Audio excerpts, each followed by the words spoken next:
Halos 5 oras na akong nag-antay sa'yo.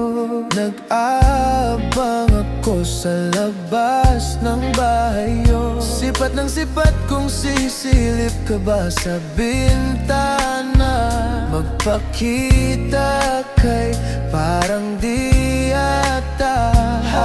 Ilang beses ka na, lagi na lang ganyan. Kung iwasan ako'y parang ayaw akong nandyan. Sa susunod na punta ko, ipagbuksan mo na sana. Kasi kahit anong mangyari ay di ako mawawalan ng pag-asa. Ayaw kitang pilitin kung di ka pa handa. Sa susunod na lang, sa susunod na lang. Ayaw ko na bibitin, kaya mabuti pang ako'y uuwi na lang. Sa susunod na lang. Nakapuyat na akong kakapaalala, kumain at mag-ingat kung sakaling mag-alagala. Lagi sinisip at imahe ng dalaga na pangarap makasama ko sa hirap at ginhawa.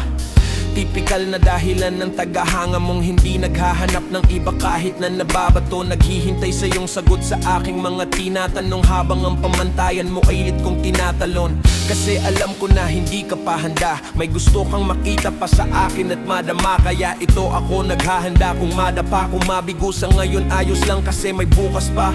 Di na uubos yun kaya kahit kumukunot na ang nuko ko ay sa alon natin ay sumusunod na lang. Susuyuin ka kahit hindi mo pa mapunuan yung ikaw sa salitang tayo. Ayaw sa susunod na lang. Ayaw kitang pilitin kung di ka pa handa. Sa susunod na lang, sa susunod na lang.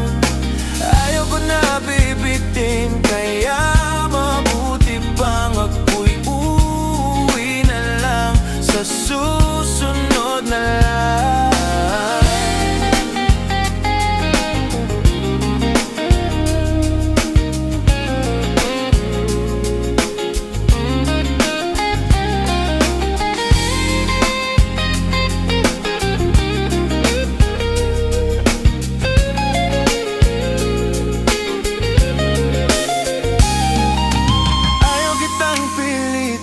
Kung di ka pa handa, sa susunod na lang, sa susunod na lang.